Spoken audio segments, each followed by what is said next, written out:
Mme Josée Poirier-Defoy, qui est coordonnatrice des cuisines collectives de Gatineau. Bonsoir. Bonsoir. D'abord, c'est un long titre. Qu'est-ce que les cuisines collectives de Gatineau?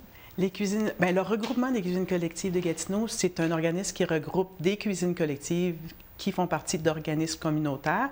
Une cuisine collective, c'est 4 étapes.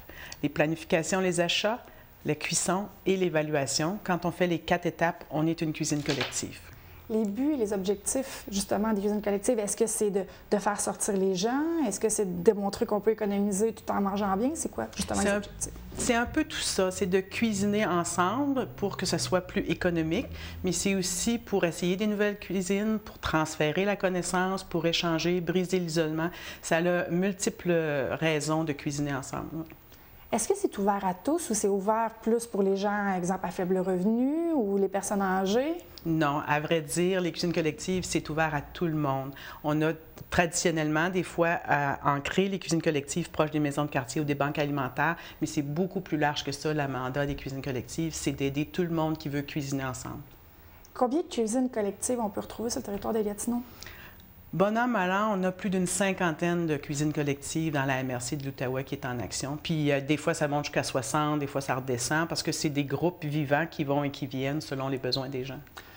Pour m'assurer que j'ai bien compris, c'est les organismes communautaires qui font la demande ou qui créent la cuisine collective, c'est bien ça? Il y a différentes façons. Il y a même des groupes de gens, des citoyens qui se regroupent ensemble, qui viennent nous rencontrer et nous, on leur offre de trouver les locaux pour eux, de les animer, leur donner pas le matériel, mais les notions de démarrage pour se prendre en main et devenir autonome. Est-ce qu'il y a des coûts reliés pour les gens qui aimeraient ça, participer aux cuisines collectives ou justement démarrer la cuisine collective? Mais il y a 2 volets à ça. Pour pouvoir recevoir l'information du regroupement, il faut devenir membre, ça coûte 20 $. Mais pour être dans une cuisine collective, les seuls coûts sont les coûts des aliments qu'on va acheter pour cuisiner. C'est très intéressant. Et là, je pense qu'il y a un nouveau projet qui s'en vient. Permettez-moi de prendre ma feuille. Cuisine collective autonome et amicale, anti-gaspillage pour aînés. Oui, ça, c'est la nouveauté cette année. On a démarré par le passé des cuisines collectives autonomes et amicales. Autonome veut dire que ce sont les gens qui paient le prix de l'épicerie. Amical, c'est on cuisine pour quelqu'un qui est absent.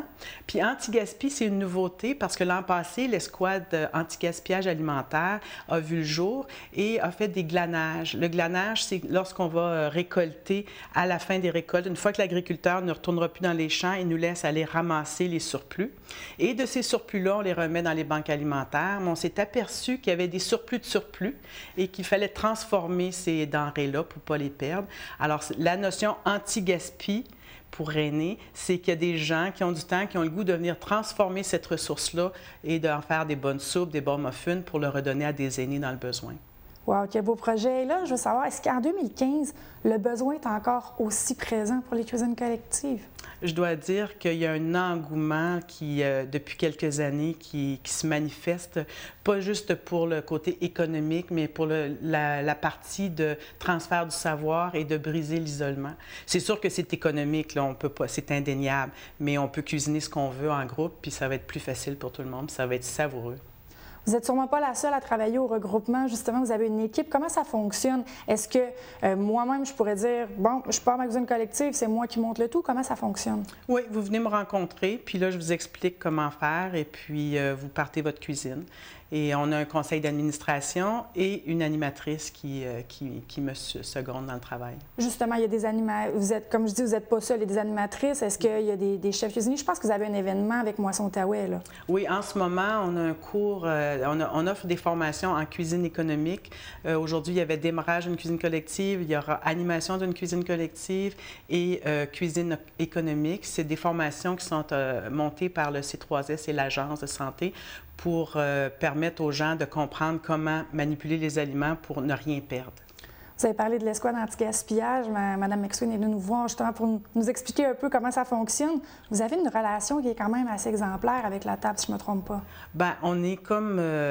nous sommes membres de la table de concertation sur la faim et le développement social de l'Outaouais, mais nous sommes comme... Il y a l'aide et l'entraide, et les cuisines collectives se situent au niveau de l'entraide, et on doit travailler la main dans la main pour arriver à faire que la concertation porte fruit.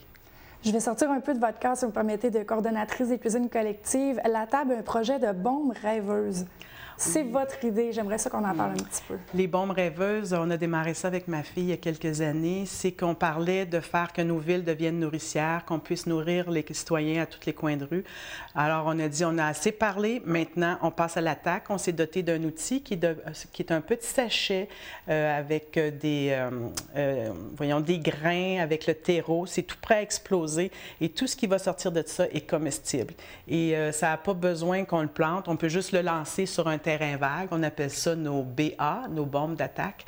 Et Dame Nature va faire ce qu'il faut pour faire pousser tout ça. Si quelqu'un veut s'inscrire justement pour partir sur la cuisine collective, s'ils veulent devenir animateurs, est-ce que vous avez besoin de bénévoles? Comment que les gens peuvent communiquer avec vous, là? On a toujours besoin de personnes, bénévoles, participants ou autres. Et nous avons un site web qui est www.cuisinecollective avec des S, gatineau.ca, ou bien nous rejoindre au 819-771-8391 et c'est le poste 236. Le message est lancé. Merci beaucoup. Ça m'a fait plaisir.